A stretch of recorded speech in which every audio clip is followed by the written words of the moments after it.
everybody, Jason and JacFab here, coming at you again with another video of something you probably don't want to see. Anyway, it's been a rough morning, lots of problems, running around with my head cut off, not getting anything done. But anyway, back here at the Haas, we're going to make a fixture for Operation 1 of the boostolator machining process. So anyway, I know you'd probably like to see me do something on my car. I'd love to do something on my car, but the fact of the matter is, I just don't have time. This is what I'm doing, so this is what you're gonna see. Why am I doing this? Well, I need to make more boostolators more faster. Standing here doing one at a time, it's cutting it, but it sucks. Like, I gotta stand here at the mill feeding this thing material one at a time for 3 different operations, and it takes several days just to do like a batch of, say, 20 of the main bodies on the mill. That doesn't even count the lathe parts that we got to do, because there's, you know, several more days of CNC lathe time that gets done, and I haven't filmed any of that yet. Maybe we'll get Jesse in on that one of these days, because I know he's got to make another batch of stuff. I don't even know how to run the mill, or not the mill, the lathe. I don't even know how to run the lathe. I'd like to learn, but I don't have time. I stick to running this thing. Jesse's ran lathes before, he knows how lathes work. Jesse runs the lathe, so he's got to deal with that shit, and I got to deal with this shit. So basically, let me show you what we're making here that's going to make my life a lot easier, and everyone will be happy. Alright, so this block of aluminum is what a boostolator body starts as.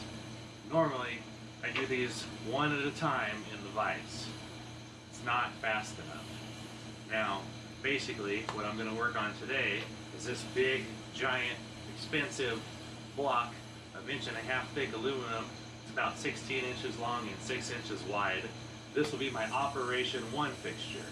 It's not going to finish Operation 2 or Operation 3. Basically, I'm going to have to make another fixture for all those, but this will get the ball rolling, and then it'll give me some ideas on how to do Op 2, and if Op 3 is even possible, how are we going to do Op 3? So basically, what this big chunk of aluminum is going to let me do is it's going to let me do 4 at a time. There we go. 4 at a time, like so. That way, I can spend like a minute or two, throw these 4 blocks in, crank the clamps down, and hit go and walk away, and I can go do other stuff for, I don't know, an hour or something while this cranks. And then it doesn't take me a month of Sundays to just go, you know, tighten the vise, loosen the vise, go like that, probe this, probe that. This guy with a fixture, I can just throw these in there, hit go, and walk away. That's going to free up a buttload of time, and it's going to be amazing. Then I just got to worry about doing Op 2. For this batch, I'm probably going to do Op 2 one at a time, because I got to wrap my head around how I'm going to build that fixture. This fixture, I've already got it all figured out, got it designed, got all the parts, got all the clamps, all the stuff I need, you know. I mean, basically, I had to spend a few $100s to go into this fixture, but it's going to save me a crap load of time, and it's going to be well worth it. So, without further ado, you can see here that obviously this chunk of aluminum is bigger than the vise. I've got some machinist jacks set up to hopefully take out any kind of vibration, and we're going to go ahead and face this right now. That way we got a nice flat surface to go on the bottom of the table. We'll flip it over, and then we'll do all the details of what's going to make this work. Hopefully we can get this thing all assembled without any issues or throwing the whole thing away. And if all that goes well, and there's time, maybe we'll load it full of stock and see how it works.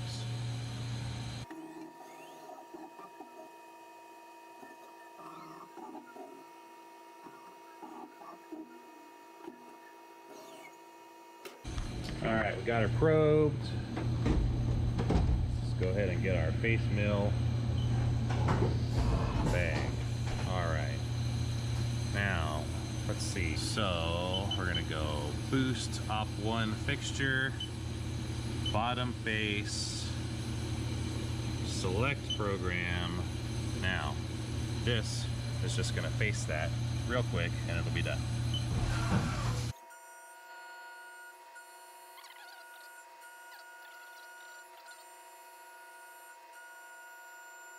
What do we got? What do we have?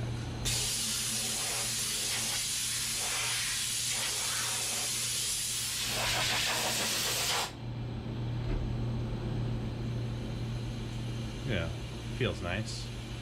I guess it looks decent, but didn't quite get. Yeah, it did. Okay, we're all right. I'll just knock that off with a file. No big deal. So anyway, I'll knock that down with a file, and then we'll flip this guy over and do some more machining. So we got this in the vise. We'll give her a couple whacks.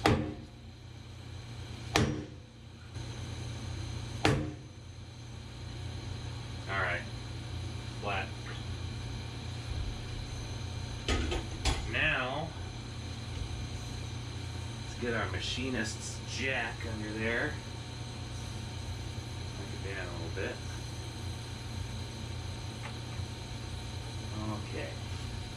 Now you want to make sure that your jack isn't gonna get milled through or drilled through or anything like that, but this steel here, they're kind of out of the way in this particular area towards the end, so that's not a big deal. Kind of wanted to go ahead and do both a little at the same time, or at least have them in position so that one doesn't go like this and that. At least if they're both there, they're both there. So you'll just crank this guy just till it's snug. We don't want this thing to bow, but the piece is so long that, well, basically, we don't want a lot of harmonics in it either. So we'll adjust the other side. Very snug. Alright. Then you pull your little handle out, and that way it doesn't rattle out and get lost in the machine. So let's probe it again. Go ahead and fire it up for op 2. Alright, you can see here we are in process. We've got the GoPro Silver, aka POS Silver is what I like to call it, because it sucks hanging off the spindle there. And we are currently drilling some holes. These are my Mickey Mouse holes for the corners, and whatever other random little clearance holes I decided to drill while I was at it.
machining done. Unfortunately, I don't have a big enough tap holder to tap these holes in the mill, so I got to do these by hand. So I'm going to go ahead and tap for the 4 pit bowl clamps, and then get the stainless steel threaded inserts installed and go from there.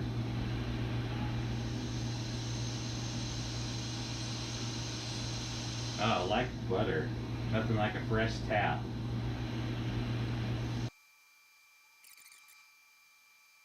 I guess before I go any farther, I'll go ahead and put the dowel pins in and get this one thing installed and make sure that this is actually going to work. And then I'll move my way down the line there. Yeah, baby! That's fantastic! So, now, I'll go ahead and do the other 4. I'll get these clamps done, and then we'll be rocking and rolling. This is exciting. Alright, so I got my first Uniforce clamp in, and everything's looking good. Got the pit bowls in, got the dowel pins in on this side. So basically here, the big that I screw the pooch is I had to recess this clamp so far down to where when I'm machining I don't hit anything, and so that could potentially allow it not to open far enough to actually push the blocks into these dowel pin stops. Now I did some math and a crude 2D drawing on the computer to basically figure out how wide I had to make this slot to where it could still open and this would expand all the way. So basically, if this can't open all the way and push the blocks into the dowel pins, I got to pull this back out and I got to open up this slot a little more with the end mill and put it back in, and we should be good to go. So just for a sanity check here, this, according to the Mighty Byte webpage, is supposed to open 1.050, and so with it all the way cranked down right now, I'm at 1.056, so that tells me that it is opening all the way, and this is going to work wonderfully. So let's back this off.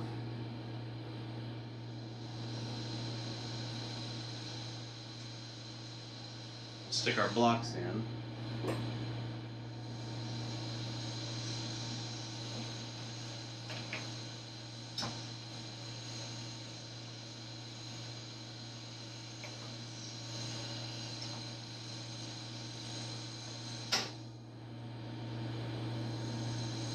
Okay, nice. So now what do I do with that Allen wrench? Okay. So these are down, they're against the stops. Let's go ahead and crank this down.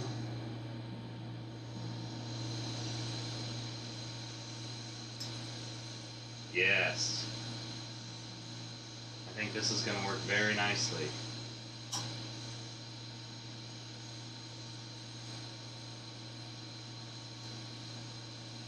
And then you crank these dudes down. That's going to slightly push that way and give it some downforce.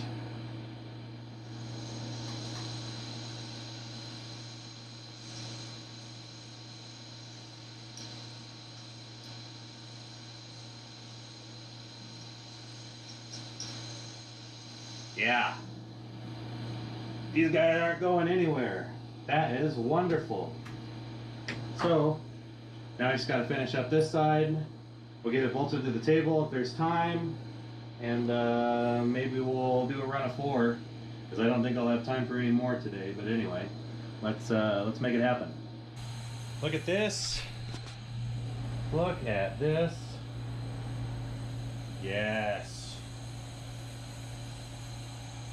This is absolutely fan-freaking-tastic. I am pumped that this works. So, I'm excited, and I think I got enough time that I can get this on the table and try it out, make a run, see what happens.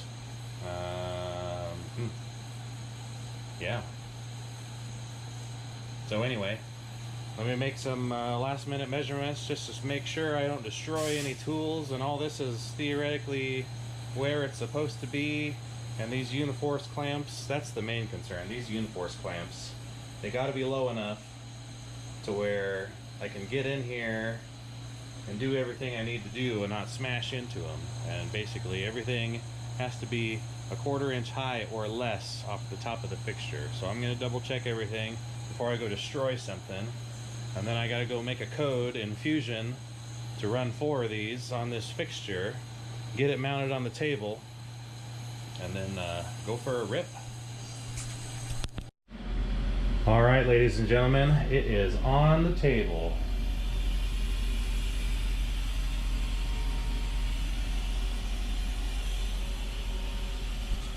Everything looks like it's gonna work. Fingers crossed. It's a little tight on the Y, and I've got it as far over on the X as I can because I would like to utilize this space for an Operation 2 fixture, but I'm thinking we're probably going to have to scoot the vise over a little bit. And unfortunately, I was thinking that I could run this farther towards the end of the table, but apparently the table's bigger than the travel, so I got it as close as I think I can, and I hope that there's enough room there and we're not going to fault out for any over travel codes. But anyway, so it's all in there.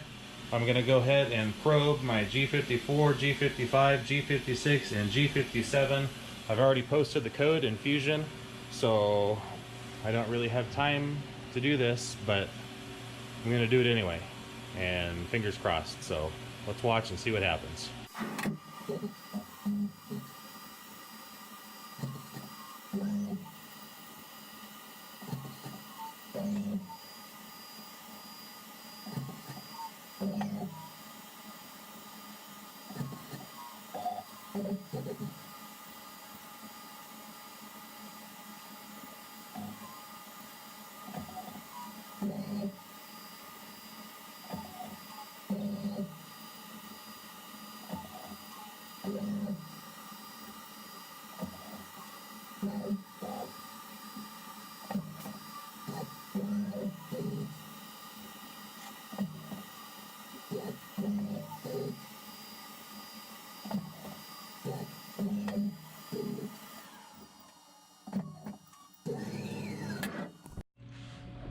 Alright, we got everything probed.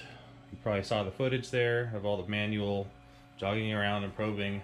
I just wanted it to be super careful with this. I've never done it before like this, so didn't want to mess anything up.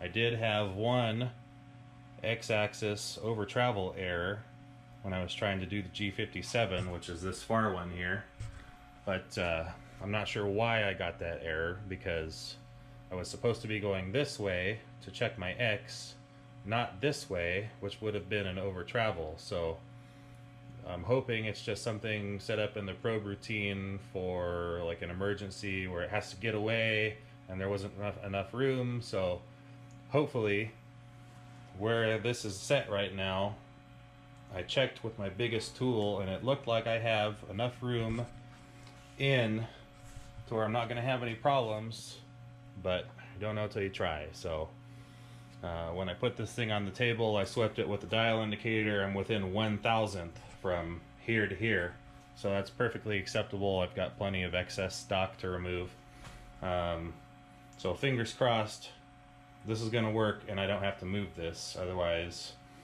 I've got to redial indicate it and reprobe, and I just don't have time for that today. So it's either going to work or it's not, so we'll see what happens.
All right, so far everything's looking great.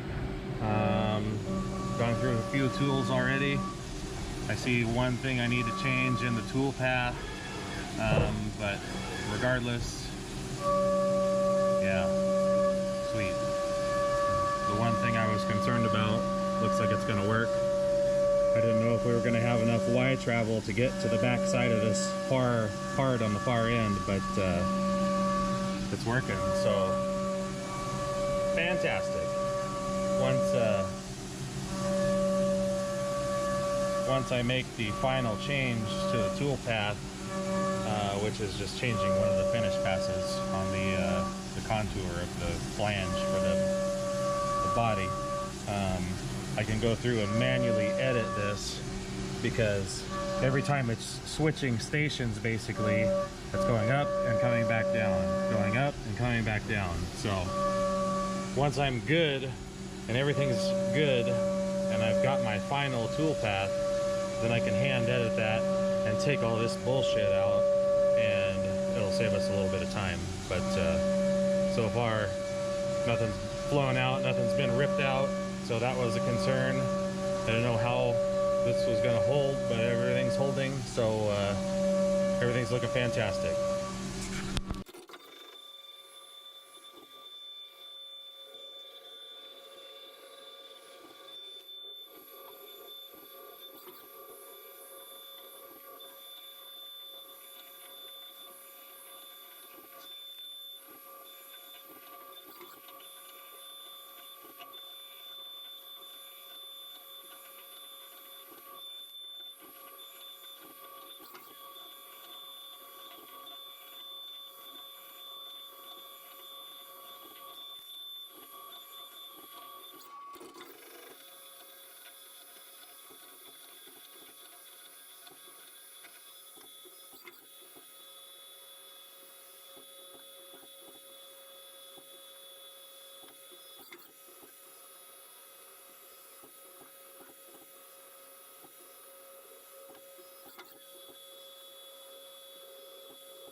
Success, gentlemen and ladies. 4 pieces, operation 1 finished, with a total run time of 24 minutes and 35 seconds. So I spent several $100s on parts and pieces and material for this fixture, but not having to do these one at a time anymore, even though it's still a fairly short run time, it probably saved me at least 20 minutes of swapping out blocks, probing, dicking around, and so this is going to be amazing. Now that this is done, I can bang all these out, and operation 2 on this batch, I'm still going to have to do them one at a time in the vise, but hopefully within the next batch or 2 I'll have time to sit down and come up with a plan for an operation 2 fixture, and then likewise I can do 4 at a time in this area, and then basically in a perfect world what's going to happen is, you know, I'll run my 4, flip these over here, and then run those, and then you know, basically every time I open the door I'll pull out 4 finished parts, I'll put 4 new blanks in, hit start, and life's gonna be amazing. At that point, you know, obviously I'm running 4 op2s, so that's gonna extend my run time, which will be nice, because that again will give me more time to go work and do other things. But you know, regardless, boy, I can't wait to do an op2 fixture. that's going to make my life a hell of a lot easier.